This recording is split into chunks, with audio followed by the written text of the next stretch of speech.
afternoon, everybody. Welcome to Friday's legislative webinar. I'm here today with Jim McCauley, our legislative director. We're actually in Washington, D.C., so we're sharing space today to give us the update. So apologize if that looks a little bit confusing.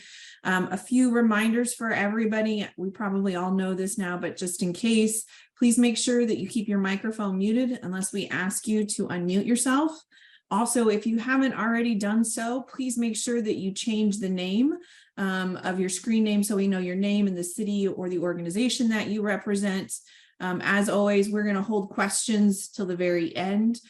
We have a few updates for you guys today. The first of which is we're going to give you an update on the state's latest revenue forecast and how the governor recommends those additional dollars be spent. We'll receive an update on the latest about the walkout from several of the state Republican senators. We'll talk about House Bill 3414, which relates to housing and land use. There'll be an update on the Joint Tax Expenditure Committee and Economic Development, which met earlier this morning regarding two bills of interest. And we'll conclude today with the latest information on Senate Bill 1084, which relates to tax credits. We're going to jump right in today, first of all, with our revenue forecast. Lindsay, if you don't mind putting yourself on camera and unmuting yourself. I think everybody knows that we have about $1.9 billion more to play with this session than we thought. But Lindsay, why don't you tell us more about that forecast and what it may mean for cities?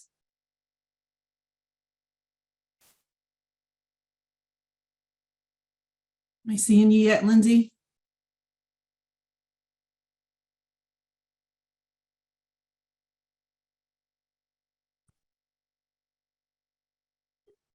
All right, Michael, I see you. Is Lindsay on yet?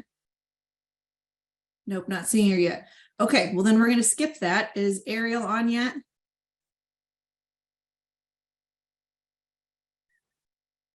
All right, how about Scott?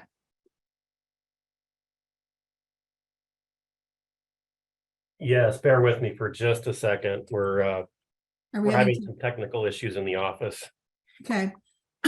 So while we bear with you on that, why don't I have Jim McCauley? He's going to give you a quick update. As I mentioned, we were here in Washington, D.C. To talk with the National League of Cities about some federal issues that will impact cities. And we spent a lot of time talking about the CHIPS Act and what's expected of states who wish to receive those funds. Jim? Yeah, thank you, Patty. Good afternoon, everybody. We've had a couple of really good meetings back here. We've had a chance with NLC staff to meet with not just our fellow municipal leagues from around the country, but also with some key folks within the White House, namely Gene Sperling, who's been the lead person who put ARPA together and all of those funds, and is also in the position right now of defending that money and making sure that it doesn't get swept up in part of this debt ceiling debate that's taking place at this time and probably throughout the weekend and next week and after that. The other part of the conversation, as Patty mentioned, was on CHIPS Act. And it was pretty interesting listening to some of that conversation because they're in the process right now of, I'll say, getting into the final stages of putting together all of their infrastructure at the federal level to start awarding some of these funds that are going to be going out the door in the fall. And I will say what's of interesting note is that several of the states that were mentioned were all non-West Coast states. Oregon was not part of the mix, but New York was, Arizona was, Ohio was, Texas was.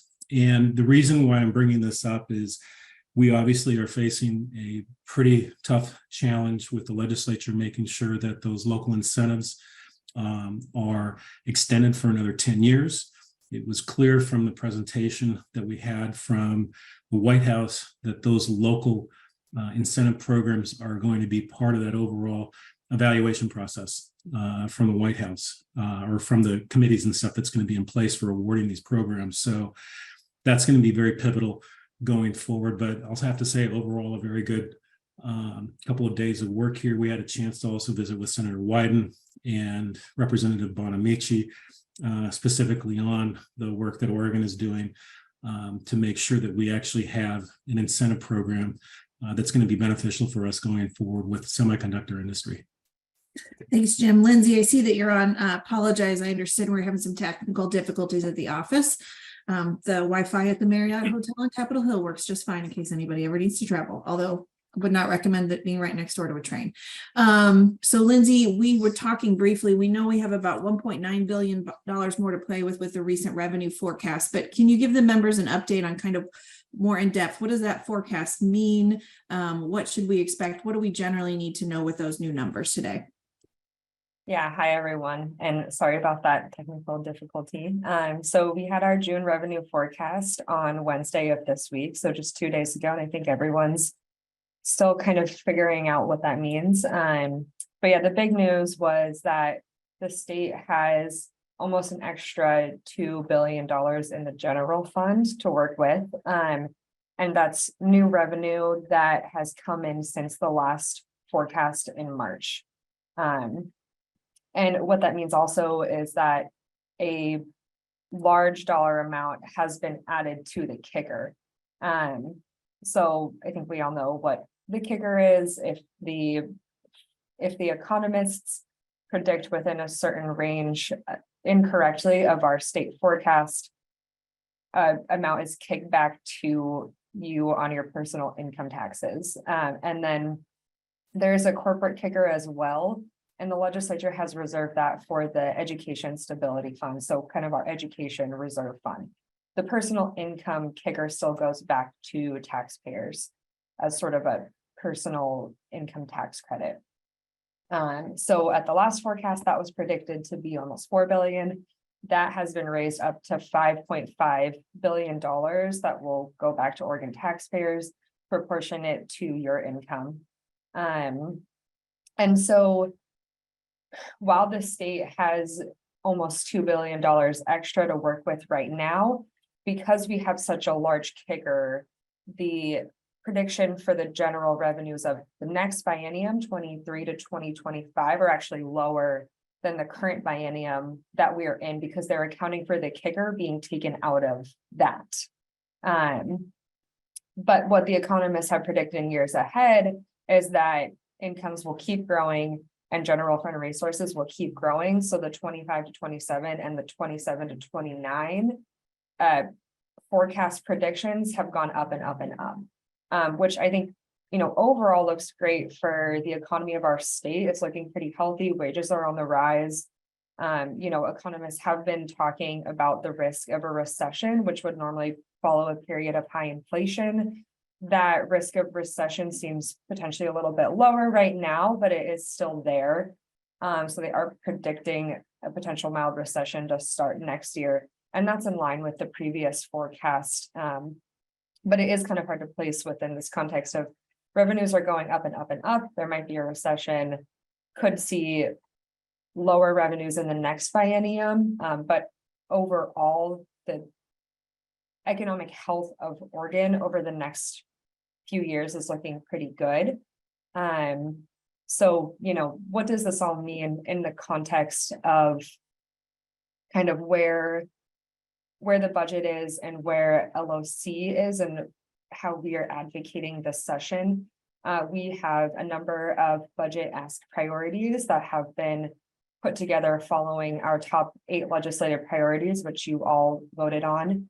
That we have published, that we have been advocating with the co-chairs of the Joint Ways and Means Committee. So we will keep advocating for those, knowing that this new revenue has come in. It's probably likely that that money will be spent on more one-time projects. And knowing that the next biennium's revenue could be lower than this biennium's, the co-chairs might exercise some caution in saving some of that extra $2 billion and not sending it completely out the door. The governor has also published and sort of reiterated her initial budget asks for this biennium, and then added some new ones based on the increase in revenue. Thank you, Lindsay. And I think I'm going to ask some of the other lobbyists if you could jump on with the governor's statement on how she kind of thinks that additional revenue would be spent. Some of it we would expect to touch on issues we've been concerned about. Ariel, if you can come on, you've spent probably what seems like ages now working on securing additional funding for cities regarding homelessness response and prevention. What's the likelihood that some of those dollars get spent on homelessness funding, and where's the governor at with that additional revenue request? Patty. So before the revenue forecasts are going into this week, the governor had put kind of a finer point on kind of her end of session budget proposal around housing.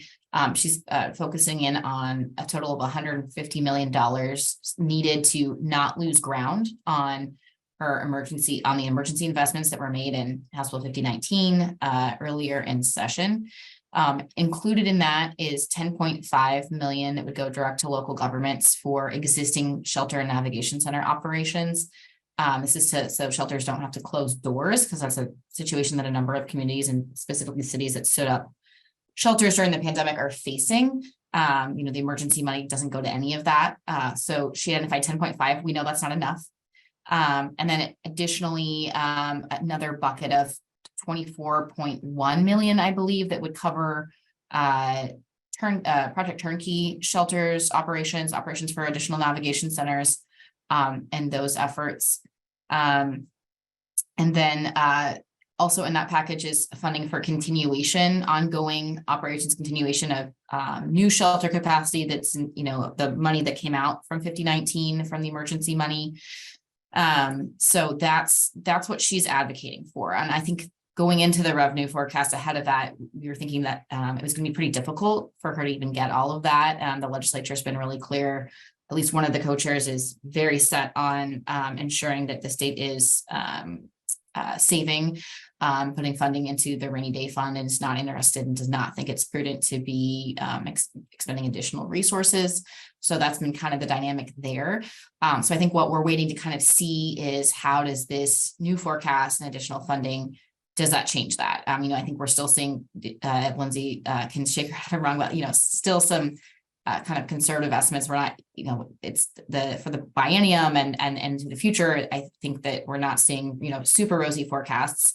And so, how does that impact how much the legislature is willing to spend, after the forecast? So what does that mean for us? We are still advocating for direct funding where possible. I think that seeing that 10.5 earmarked in the governor's proposal is we would not be there without the mayor's advocacy. I think that's huge and a notable change, but we also know that it's not enough. So we're advocating for more. We're also looking for some potential budget note language, and there's going to be what they call current service level, or the ongoing funding levels that we've historically seen around homelessness and shelter. We're looking for budget note language that gives the agency direction to directly fund local government, cities and counties where it makes sense. And so to ensure that, I think there's the concern that funding can go and kind of sit at the agency, or there'll be some kind of competitive process. I don't think that's their intent. I don't think that's the governor's intent, but we just want to keep cities at the table and seen at the forefront as partners in this work. We are having really productive conversations with OHCS, with the housing agency, about how funding is getting allocated for the emergency funds for the rural Oregon continuum of care, balance of state, the 26 counties not in the emergency declaration. So that's been really good there. Definitely, I think cities and our county partners are now seen as a permanent partner and essential partner to these plans, and setting up what should be the statewide system going forward, which is more regional kind of planning groups, whether it's a MAC or a House Bill 4123 pilot or otherwise. So we're continuing to have those conversations, and it's just a little unclear right now what we can expect in terms of budget this session. It's not kind of the ongoing sustained funding that everyone knows is needed, whether your cities or direct service providers. And so I think the governor's office has kind of characterized it as what do we need to do and what can we do in this biennium? And those are the conversations we've had with legislators. So I hope to know more next week. This is the time of session where things are kind of happening behind closed doors. And so there's not really a lot of transparency about, what the latest is, and things change kind of hourly and daily. So Ariel, with that in mind, and the interest that our members have shown in advocating for funding for homelessness response and prevention, is there anything they should be doing now, or they should be kind of pausing and waiting for some direction from you? Where do you need the members right now? You know, the legislators already put in they were asked for 3 top Ways and Means priorities back beginning of April. So that's kind of already been set. And at this point, I think the Ways and Means co-chairs, the leadership offices, the legislative fiscal staff are just kind of in crunching numbers mode. So I don't know that there's a hard ask or a hard, an action alert or a specific message other than, check in with your legislators, what they're hearing, make sure that if you did put in an ask and you did communicate specific needs, that they haven't forgotten those. And, I think this is the time to be kind of following up and saying, do you need more information? How's it looking for our specific needs? But my sense is that, there's not a direct external push that can happen right now. So we're just trying to get information. Okay, thank you, Ariel. I appreciate that heads up. Michael, I see that you're already on camera, so I'm going to move to you. One of the things that we've had members say they're concerned about is water infrastructure, and particularly how to pay for it. Does it look like there's going to be any funding for water or improvements to water systems and projects with this additional revenue? Yes, thank you, Patty. The governor's office, in light of the rosy forecast, called out an additional 64 million beyond the governor's request budget in the realm of water quality. And I actually just had a chance before this meeting to talk with staff in the governor's office to get more specifics on what they're talking about. And I think, certainly there's things that they can say and not say, but the core principles, and there will be a press release forthcoming to spell out these details from the governor's office, but they generally want to invest in water quality. They want to utilize existing programs that work. They want to leverage federal funding, and mentioned specifically was the Safe Drinking Water Revolving Fund. And I think, as some of you might know, there is some nuance in terms of like the drinking water side versus clean water side, but bottom line, I think this is a good thing, because the backdrop, as many of you know, is that in 2021, LOC came out with a report, and over the next 20 years, there's a $23 billion need in water and wastewater infrastructure and resiliency. So I think the good news is that there's a focus on this, and there's conversation about this and additional money coming in. So more on that. Thank you, Michael. Scott, I see your camera's on as well. You've talked with us before about the Department of Public Safety's need for additional resources and funding so we can get more law enforcement officers on the ground faster. With this heightened revenue projection, what's the likelihood that department's going to get some additional funding so we can start to see some relief on our local streets? Thank you, Patty. So we did get some good news in the governor's announcement following the revenue forecast. She is recommending an additional $6 million to DPS, Department of Public Safety Standards and Training, to clear the training backlog. When we started talking about the backlog, it was 5 months. It's now 6 months. That's helpful. You'll be seeing an legislative alert in your inbox today, asking legislators to support a request for the full 12.8 actually, that the agency needs in order to clear the backlog completely over the next 18 months. So that is good news. I think you'll see a letter in the bulletin or a bulletin article today, and attached to that will be a letter that was sent to the legislative leadership with a coalition of local governments, public safety agencies, outlining the need for this request. Oregon has about 1.48 officers per 1,000 right now, which is one of the, if not the lowest ratios in the country. And we just can't afford for this backlog to continue when we have people who want to be police officers in the state. So watch your inbox for more and the bulletin this afternoon. Thank you, Scott. Much appreciated. I'm going to ask Jim, my next door neighbor right here. Jim, it's going to be weird to look at the camera and not you. So Jim, you've been working quite heavily on wildfire fighting, prevention, resources, our cities and communities needs, given what's happened lately with wildfires in our state. What's the likelihood any of this revenue can be funneled towards either prevention or response efforts when it comes to wildfires here in Oregon? Great question. So a couple of things. One, most importantly, is you've got $207 million that has been mentioned in the governor's priorities as we hit these final stages of budget discussions. That hasn't really happened before, so having it in that place is great.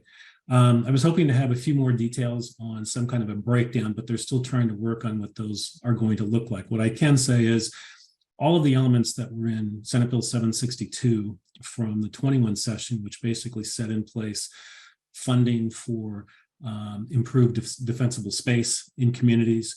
You're going to see money get plugged into those programs through either Department of Forestry or the State Fire Marshal's office. And they've had funding over the last couple of years and have been pushing out some great work into communities to help with that defensible space piece. You're going to see more of that money coming down the road. So that's good. That's something that's going to need to be sustained over time. There are other elements of this that really have to do with how the state basically funds firefighting. And historically, for big fires that they would have, those costs were typically carried on for a couple of years until FEMA money came in, or until they were doing essentially emergency board requests to fill some of those gaps. This is going to be part of this $207 million going forward, with the idea to pay for those big fire costs up front, as opposed to letting them carry the cost, because it's a ridiculous amount of interest, as you can imagine. And it's something that they can take care of on the front end, certainly with this additional revenue at this point in time. The other part of this really comes down to the proactive funding and making sure that all of the resources that are needed on the ground for those initial firefighting activities, but also making sure that there's some money that gets fed back into the local fire agencies in anything from equipment and things of that nature. So they'll be much more prepared, not just for this fire season going forward, but certainly over the next biennium. So it's good news. Excellent. Thanks. It's good to have good news on that particular topic. Next, I'm going to introduce somebody that not everybody may have seen or met before, Gwenn Baldwin. Gwenn is one of the most respected lobbyists we have here in Oregon. She primarily works for the city of Beaverton, but she was kind enough to supplement her services this year and give us some of her direct attention. Gwenn's got some general updates on some budget discussions that might be of interest to the membership. So since we're talking revenue and predictions, I thought it might be a good idea to see if Gwenn would be willing to share what she knows with the membership today. So Gwenn, welcome. Thanks for all the help you provide Beaverton and all cities this particular session, but what do you think our members need to know? So this is definitely the time of session where, a phone call 30 seconds, apart will give you vastly different information. So my apologies, I sort of just got off of calls before I got on this meeting. So there were a couple of things that were interesting in some of these budget related calls, and they're broad-based. They weren't anyone's specific portfolio. One is of that $2 billion, the leadership is going to be backfilling, if you will, about $500 million of that into these budgets where they asked for the 2.5% continuing level service cuts. There was sort of a cut exercise that agencies had to do. And some of them, like DLCD, their budgets went through with some pretty significant cuts. So that is going to, we believe, unwind some of those sort of formulaic cuts that were being proposed. So that takes a chunk out of that extra money. The other is, again, because of that, the governor and the Ways and Means co-chairs at least aren't going to fight about the reserve, and putting it aside for the reserve. She has acquiesced that's not necessary at this point. The other is that these budget packages, they're sort of looking at food groups, if you will, sort of about, I think Ariel talked about housing and then transportation and climate, water, drought and water resilience. And those packages were put together sort of awaiting the final word. My understanding is they are being put to bed as we speak in terms of resolving those numbers. I have no spoiler alerts here. I do not know those numbers, But what I understand is those are being finalized right now. So things will start moving really quickly at this point. But I think you're still going to see some prudency on the part of particularly the Senate co-chair Steiner. She is not going to be one who will want to empty out the coffers.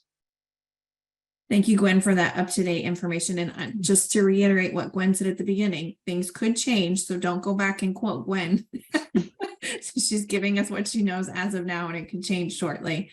So thank you, Gwen. Thank you to all the lobbyists for giving us your predictions on where things stand with this additional revenue. Thank you particularly, Lindsay, for your work generally on the revenue forecast and what it might mean for our communities. Of other interesting news this week, it's been this interesting for a couple weeks, is that some of the Senate Republicans have chosen to walk out, and session has somewhat stalled in that particular chamber.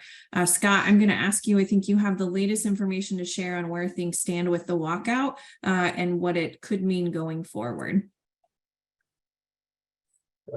Thank you.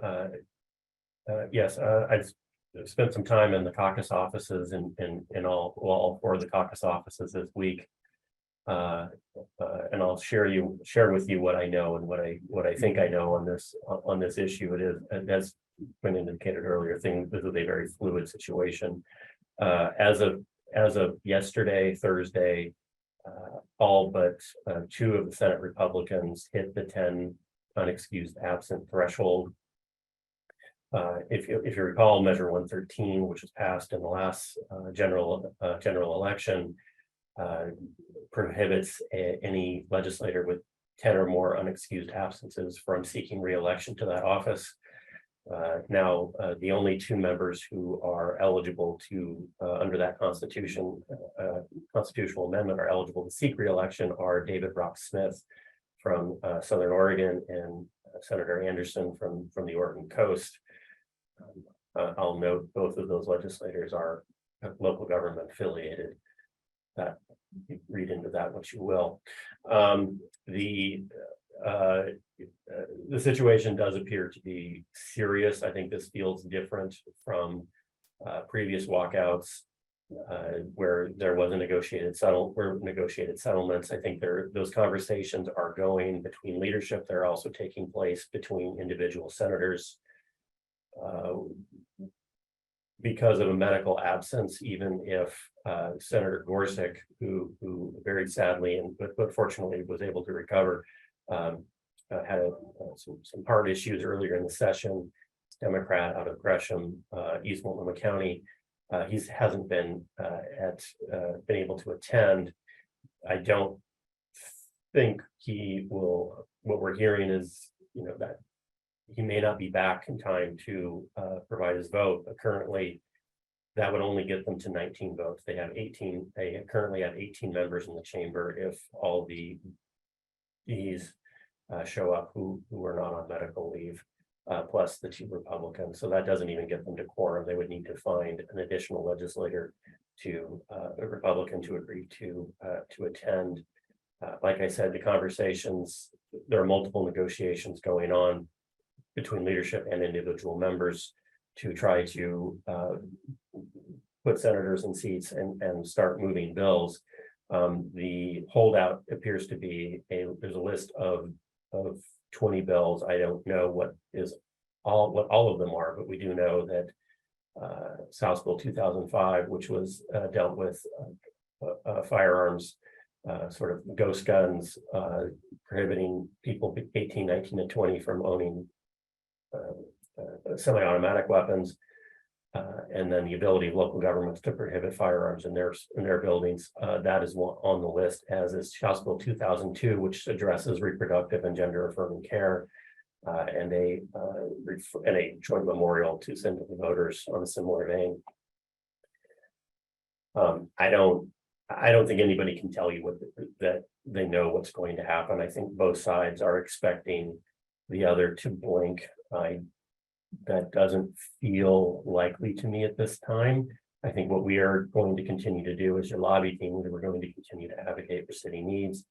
As I indicated earlier on this call, you'll be seeing a legislative alert on our DPSST funding. I think my colleagues will be sending similar messages in other portfolio issues to the legislature. I strongly encourage you to respond to those and communicate city needs to the legislature. That's the best thing we can do right now in this situation.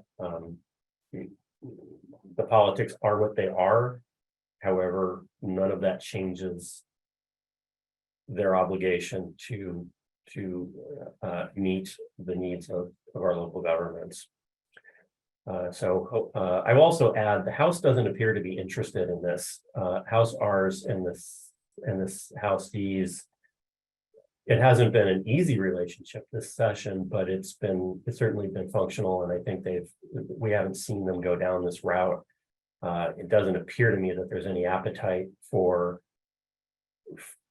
this sort of thing in the other chamber. I think one of the things that some people have prognosticated on earlier was that the R's would walk and then the House R's would walk, and that I just don't see it right now. I think you've got a bunch of legislators, freshmen, both parties who really like what they do and are pretty good at it and want to keep doing it. So we got that going for us.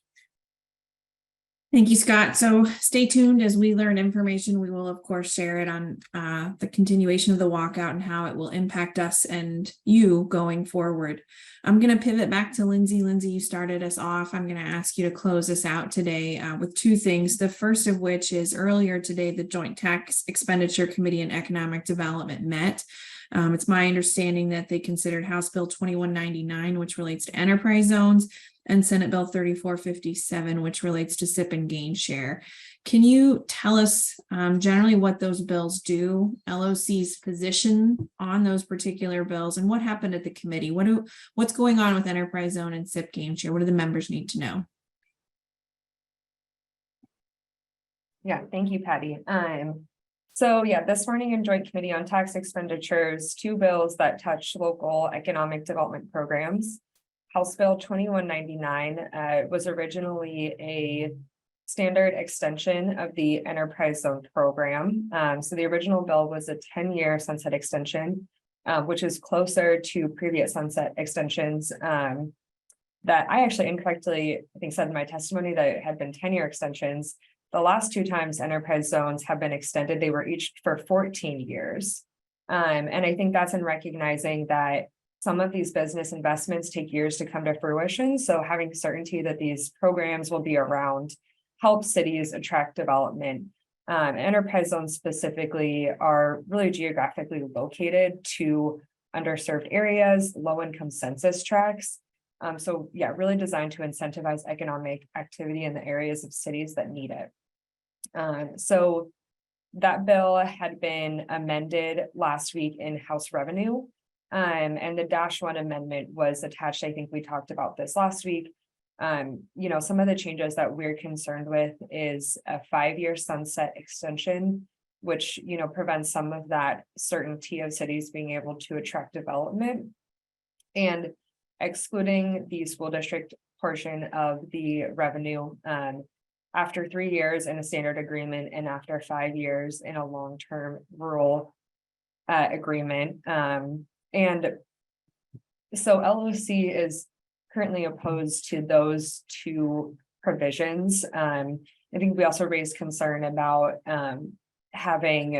requiring that the applications to enterprise zones be posted publicly for 30 days before finalizing that.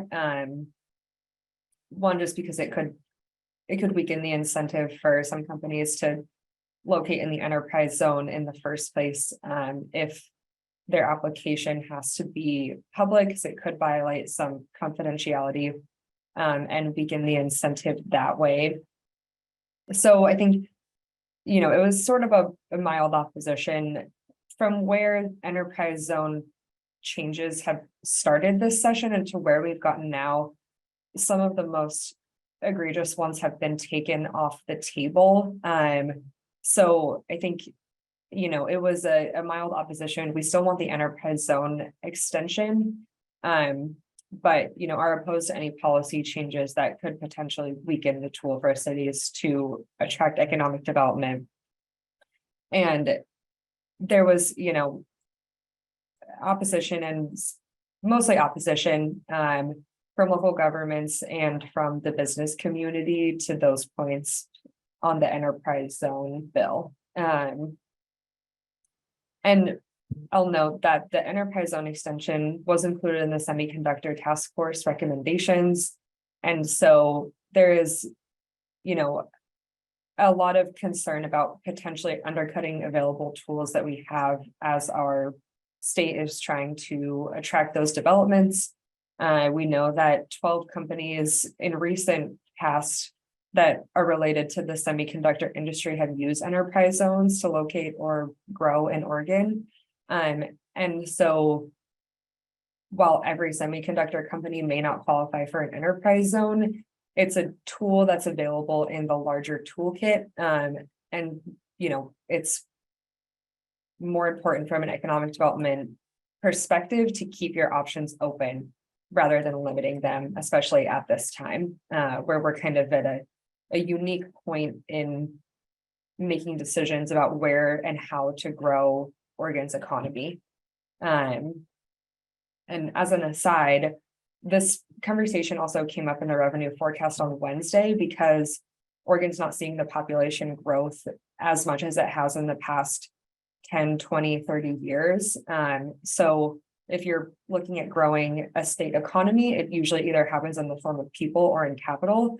Oregon is not going to get as much population growth as we have. So if we want to keep growing, we have to invest in capital and a bigger workforce. And a lot of that comes from manufacturing jobs and exactly the kind of growth that enterprise zones are incentivized to attract. So that's where enterprise zone stands. I expect continued conversations about that bill. It is a compromise between a lot of different sides. So hard to say if that will be the final form moving forward. But LOC will still be engaged in those conversations with the chair of the House Revenue Committee and the chair of the Senate Revenue Committee that make up the Joint Tax Expenditure Committee, where that bill sits now. And the other bill that was up was House Bill 3457. This has to do with the Strategic Investment Program, SIP, and then the accompanying gain share, which is a state reimbursement essentially to local governments for taking on the administrative cost of administering SIP agreements, and recognition of the local and state partnership for economic development for some of these large capital investments. SIP is really designed to attract large capital investments. The one that we most commonly think of that is a big SIP user is Intel. But increasingly rural communities are looking at SIPs for rural energy development and other high capital projects. So House Bill 3457 also testified in opposition to, for a couple of reasons. One of the largest ones is that it caps the gain share reimbursement to $5 million per county. And so it's kind of a lack of recognition from the state about the work that local governments are putting in to help sign these SIP agreements. And by capping it as a static number, it's not recognizing any proportionality between how the state can help spur economic development that brings in huge tax income returns for the state. So some more proportionality between what these SIP agreements are bringing in for the state and then how the state is helping to reimburse local governments for the cost of administering that program is what we would rather have. The bill also adds a 5-year sunset to SIP agreements. SIP has never had a sunset in the past. The gain share portion has, but especially as we're trying to prepare for semiconductor work, putting a SIP on the sunset extensions is counterintuitive to the kind of investments that we're trying to attract, and understanding that sometimes these business negotiations do take a long time to come to fruition and start seeing these benefits come back to our communities. So for both of these bills, I think, there was a lot of opposition, some support. I imagine that conversations will continue and that, regardless of what is happening in the Senate and whether or not we have the opportunity to pass more bills this session. LOC will keep advocating for getting these bills in the best possible place for cities to keep using these economic development tools.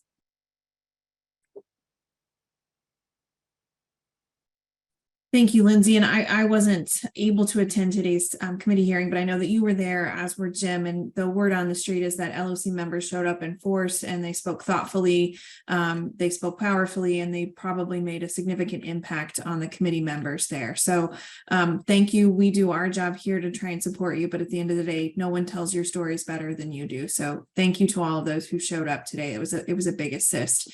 Lindsay, don't go anywhere. I do want to ask you if you can give us an update on 1084, where it stands today, at what it means. And to the membership, I know I said we were going to end with Lindsay, but I did forget, I skipped over Ariel, who has some updates with us with a bill related to housing and land use. But Lindsay, first, if you can talk with us about 1084, tell the members what it does and where it is right now, I think that would be helpful. Yeah, thank you. So still related to these economic development programs, Senate Bill 1084 came as an incentive package out of the semiconductor task force, and it has enterprise zone extensions and the gain share extension in the bill. It also has the R&D tax credit, which we understand will go through Senate Bill 5 as negotiated in that bill. And the bill also has the extension for the regionally significant industrial site program, or called RISAs. So a coalition of local government partners have been working on some amendments to Senate Bill 1084. It has a work session posted on Monday. And it's the -1 amendment we are supporting, which has what we think are some reasonable updates to these programs, requiring that Business Oregon and LRO create a report on transparency requirements, excluding retail fulfillment centers from the enterprise zone agreement to more closely match the intent, which is really to incentivize manufacturing. And then updating some SIP thresholds for the taxable property value. And then there's one small tweak about the RISA's loan cap, removing the $10 million cap on those loan reimbursements. So that bill is expected to move from the Senate Finance Committee to the Joint Committee on Tax Expenditures on Monday. And it, hopefully will be used as sort of another touch point to compare 2199 and 3457 to. And so we will be advocating for passage of 1084 that has reasonable updates, sort of a negotiating point to compare some other changes that we are opposed to. Thank you, Lindsay. And for those who aren't great with numbers, tell me if I clarify this right. We're supportive of 1084, which is tangentially or at least related to the same things covered by House Bill 2199 and Senate Bill 3457, all related to enterprise zones or SIP gain share. And we're kind of going with 1084 to kind of show the differences with those other two bills that we're in hearing this morning. Yes. Perfect. And do you need anything from the members, or would you like their assistance for the work session on Monday, or can they hang tight for a little bit? I think they can hang tight for this one, and we'll, see if that changes as things progress. I think, as Gwenn said, we're at that point in session where you can say something and then 30 seconds later it becomes a moot point, or vice versa. So it would be fair to tell all the members, please make sure you have your phones near you so you get our action alerts. Yes. Great. Ariel, I'm sorry I skipped over you earlier. Ariel Nelson, everybody, our land use and housing lobbyist. Ariel's going to update us on House Bill 3414. Many of you have been tracking this. It deals with some housing and land use requirements. There's some amendments we're not supportive of, others that we think will actually make some adjustments that we need to produce housing. But Ariel, where do we stand today with this, and what should the members know? Sure. So House Bill 3414, I know a lot of you have been very closely tracking, and thanks to all of your advocacy, we had a really successful hearing a couple of weeks ago where the Rules Committee in the House heard loud and clear, as well as every legislator in the building heard loud and clear of city support for the -5 amendments to the bill. and the concerns with the -6 amendments, which were coming from, this is the governor's bill, and that was the kind of the structure she was putting forward. So as a reminder, this bill is kind of a two-part bill. The first part sets up a requirement that cities grant a variance or an adjustment on development standards for housing. The second part of the bill establishes a housing accountability and production office. And the good news is on the second part of the bill, we feel like there's a lot of alignment. The LOC supports the creation of an office, and we're looking at this point for some basic procedural sideboards to make sure that cities aren't getting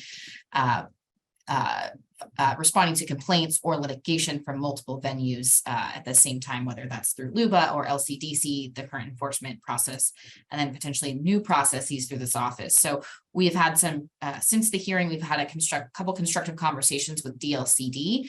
We are waiting to see some a memo and some proposed language changes from them to see if that would address our issues. But again, we don't feel like we're too far apart on that piece.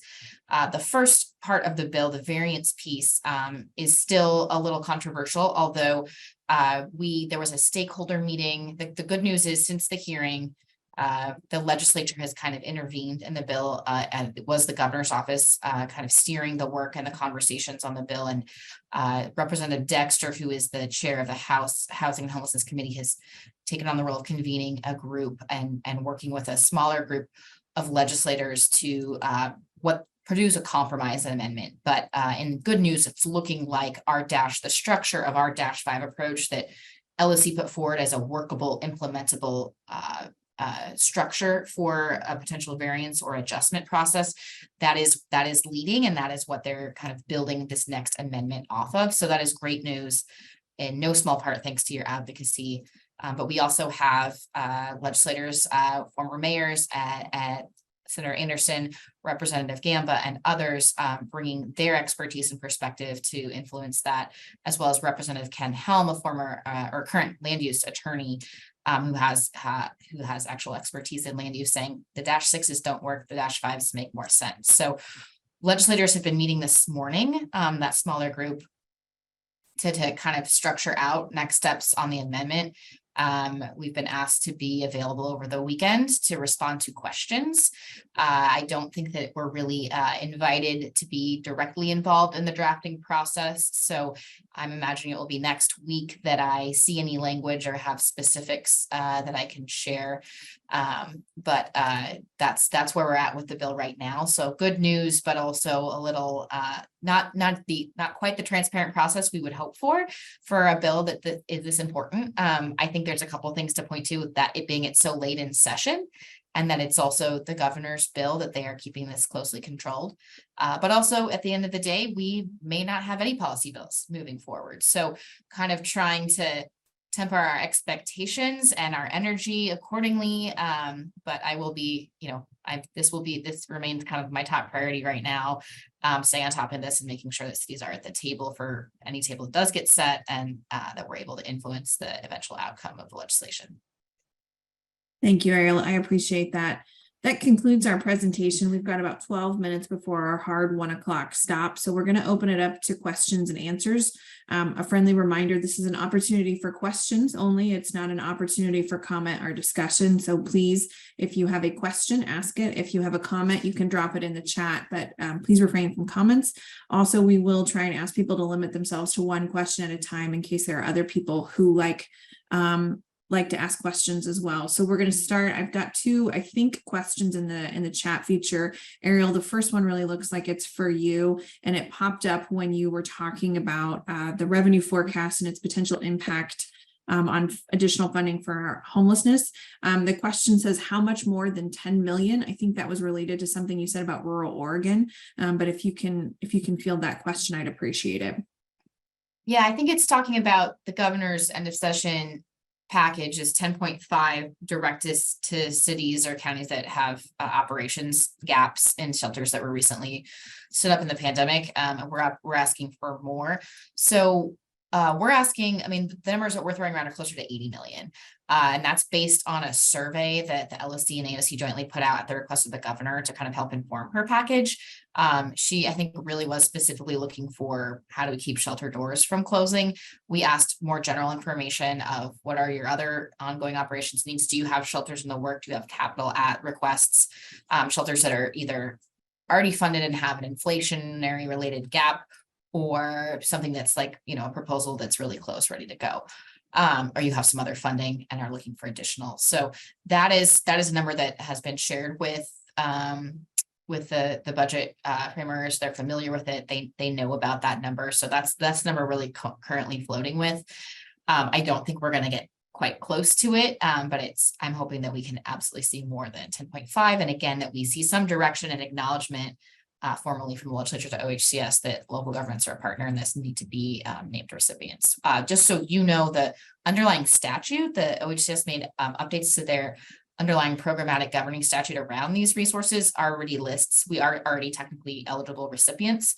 So even if we don't get budget language, like we will still be advocating behind the scenes. We will still be having our ongoing conversations to ensure that we're included as partners in the decision-making and the opportunities for direct funding should they come. But again, it's going to come down to how much the legislature is willing to spend specifically around shelter and homelessness this session in general. Thank you, Ariel. I'm going to get one more question in the chat that was up first, and then I will go to Mayor Cross and Councilor Schaefer, and then back to the chat.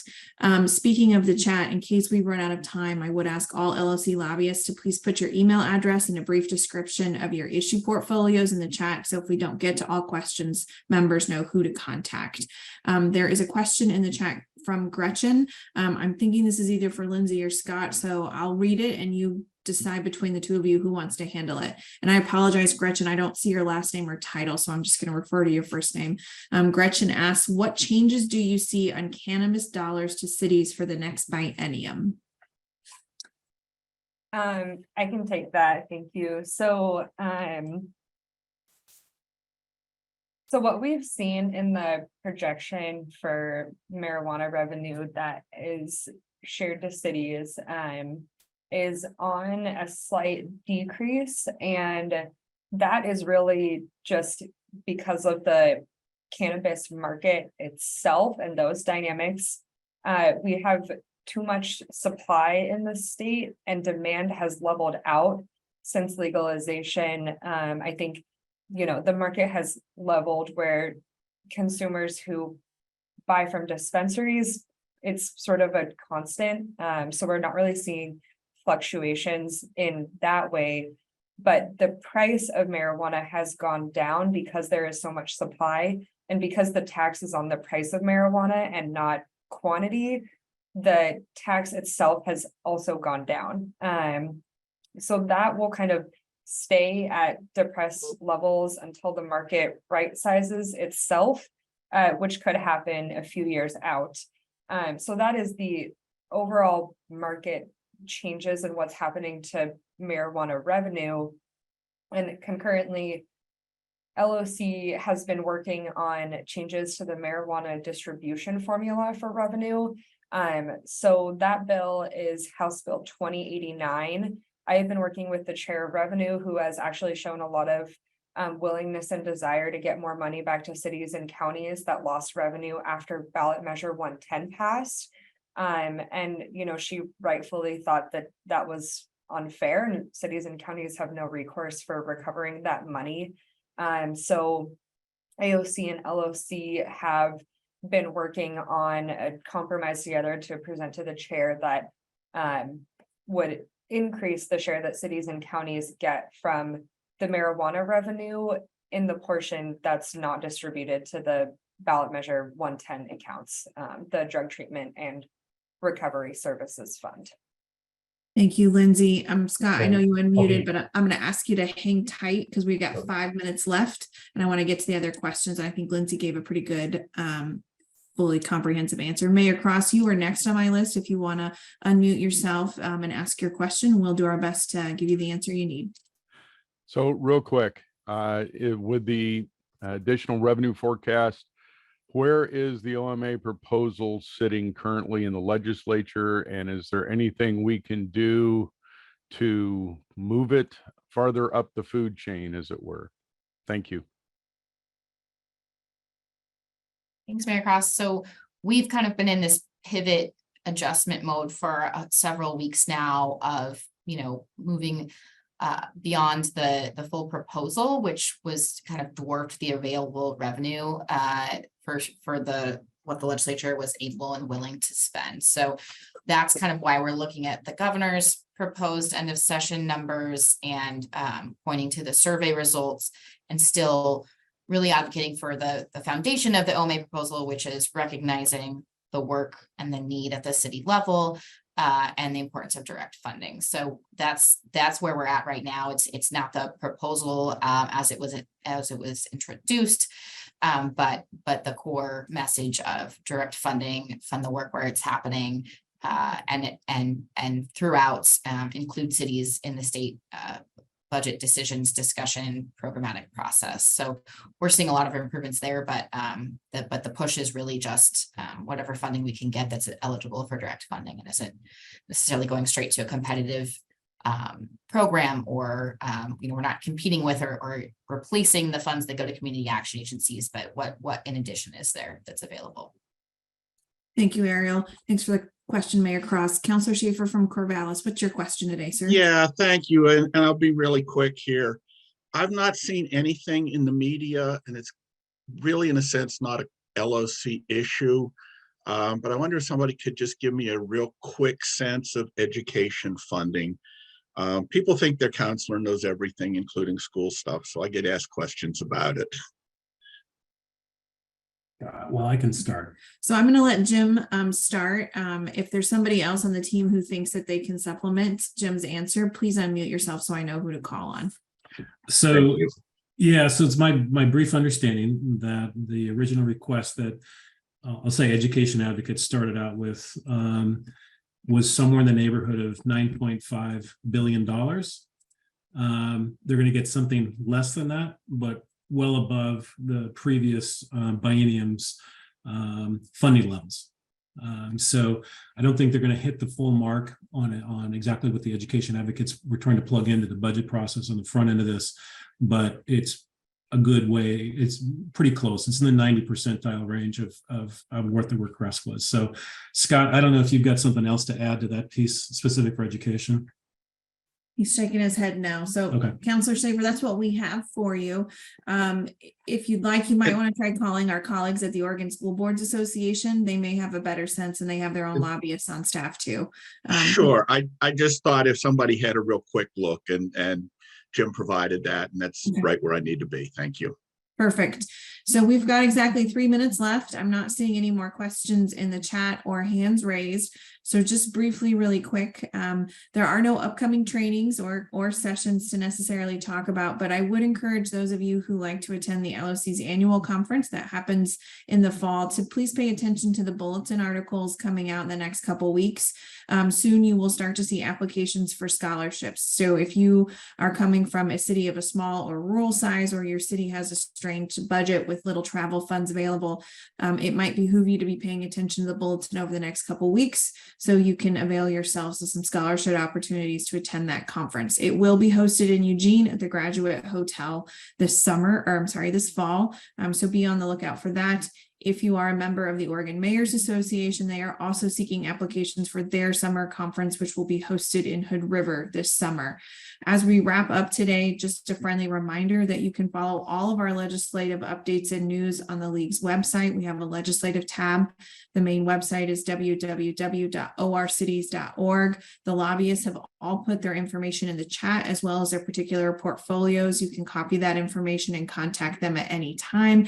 And the last thing I would remind everybody is, as we wind this session down, things will move quickly, things will move fast, and the information you hear at 8 a.m. may be vastly different than what's happening at noon on the same day. If you're somebody who's interested in supporting League activities, please make sure that you monitor your technology devices for action alerts. They will come quickly with little to advance notice. Thank you for everything that you've done so far on behalf of your cities in supporting the League's lobbying efforts. It has, in fact, made a difference this session. I hope you all have a great week, and we will see you next Friday at noon.